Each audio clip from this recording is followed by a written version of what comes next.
Hi everybody, welcome back to the channel. Apologies for what has been a bit of a period of time since my last video. I had a short holiday over to the land of the Vikings in Norway and subsequently came home and got COVID. I'm still not out of the clear officially as yet, but I just wanted to provide you with some updates, short video just showing you really where I'm up to with hobby related items, and just to make you aware why there's been a bit of a lack of video activity in recent weeks. Of course, as soon as I'm fully recovered, I will get back to providing some more material. What I do hope to do today is just give you a little painting desk update, show you some of the projects I'm working on, and then I'll post a separate short video just of some small footage that I took in Norway related to the Viking era, and a small element related to the Second World War and the occupation by Germany of Norway. So without further ado, let's have a look at the painting desk, current projects, and as I say, hope to bring you more videos very soon. So first things, I have been able to finish another unit for my 10mm Carthaginian army, so very much completed in the same vein as my other units. This one is a Javelin Men unit, again 40-30 bases. I've put 5 to a base here. These are 10mm Pendrakens, 5 to a base because they're in not skirmish, but they're in open order, so to speak. So they will very much be a kind of light infantry based force, but again quite pleased with those. So there's 6 bases of those been done, and I've also been doing some test bases for my Test of Honor project. So we're just about there. I've painted the actual base. Well, I've done all the basing except the dry brushing and flocking, just so I can then concentrate on painting the figures, or the blocks as they are. But hopefully from the light here you can get a feel for how I've approached these ones. So these are my ancient Britain army, as will be Boudicca's force, very much so something I'm very interested in, hence the name of the channel being King of the Iceni, and obviously related to the part of the world I live in as well. So yeah, they're quite straightforward to paint up, reasonably pleased with those. Again, I think with 2mm they always look better top down when you're looking at them on the table, but I painted those by hand rather than using pens, which I know a lot of people are using. It wasn't actually quite too difficult, so quite happy with that one.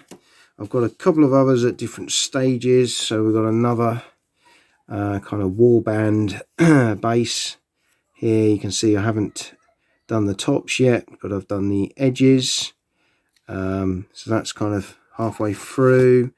We've got a little command base that's nearly done. I've just got the chariot there with the tribal leader, or in this case it will be Boudicca, hence the little red dot for the red hair. And I've started to do a test base for some of the British light cavalry, ancient British light cavalry I might add, hence the garish flesh at the moment. These are very much base coats, so I've done the horses in that was a contrast paint. Let me think, I've just put my glasses on. Gulliman flesh, over a grey undercoat, and then I'll do some dry brushing on that. I'll put a little bit of clothing, but not too much, on some of the Britons. Some of them will need hair colours, and then it'll probably just be a very light soft tone wash over the top. What I did use was some of the green stuff to build this base up with some just some gradients in there, just to sort of split the cavalry up very much in an open order. These again are Antonin miniatures from war bases, but yeah, work in progress. So that's Strength and Honor. As you can see, if I move the camera down, I've got a number of my bases already done for this army. It's just a case of then getting them actually physically painted, and I've just started putting some more 10mm Carthaginians together. These will be veterans, sort of Brutian or African heavy infantry. So that's my next 10mm unit to paint. Let's talk about projects as well. So this week I did decide to get the Strength and Honor printable armies printed. I used my usual company of choice, Docs Direct. Had excellent service from them, always really good, really quick service, and they didn't fail to disappoint. So we've got these printed out, really nice cardstock, the thickest one they do, good colour quality print, and what I'm hoping to be able to do is at least get the game on the table, play a few games using these, and that will give me a bit of impetus to carry on with the painted figures. Actually really nice. Done some really good quality stuff there. The artwork from Mark and the team at Two Fat Lardies, superb. To generate these were a great addition to the game, and even for those new to the hobby who haven't got figures, don't know where to start, this is a great way of getting the game to the table. So really pleased with those. Hope to get them on in due course.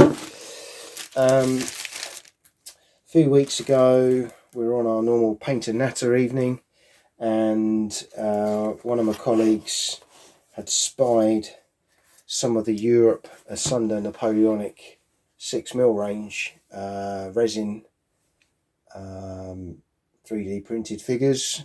Fancied some early war Napoleonic French.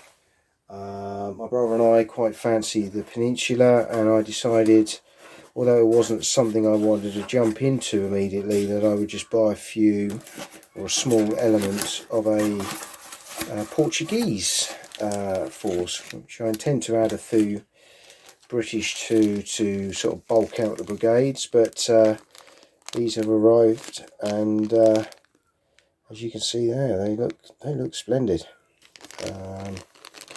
So you know, very nice figures, very cost effective. Got some dragoons there, again really nice figures, as you can see.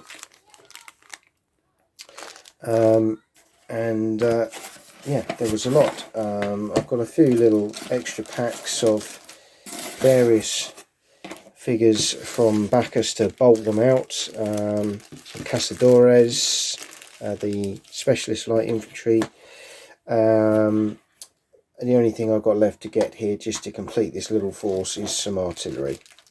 But that will come in due course. This is a project I'm not intending to start immediately. It's one on the back burner. But yeah, you get a lot of models there for, I think it was well under £15 for this little Portuguese force. So yeah, if you want to find out a bit more about those, have a look at Europe Asunder, or have a look on eBay, and you should be able to track down those. With that in mind, I wanted to find somewhere that I could get some 6mm Portuguese Peninsular War flags. So I managed to find some at Tiny Tin Troops, little company I've used before for some ship models that I wanted, but do a lovely range of flags there, as you can see. Do lots of other nice little unusual things. Well worth a visit to that website. Support little companies, I always like to do that, and as a result I invested in some posters for World War II, Germany, Russia and France, and I wish I'd had these now when I did my World War II Pendragon force. I appreciate the scale was perhaps a bit small, but these would have looked wonderful on some of the sides of the buildings. You know, great little banners from the period. And yeah, I just thought, well, these are something that I might use in the future. Terrain, and they were, again, very reasonably priced. So Tiny Tin Troops, little shout out to them. Again, excellent service, thank you very much. But just a couple of little side things there on the go. So that's it for today. As I say, hope to step up the videos again with some games, get some of the board games out, start having a look at those in a bit more detail in due course. But for now, happy gaming, keep up the painting, and hope to see you all soon.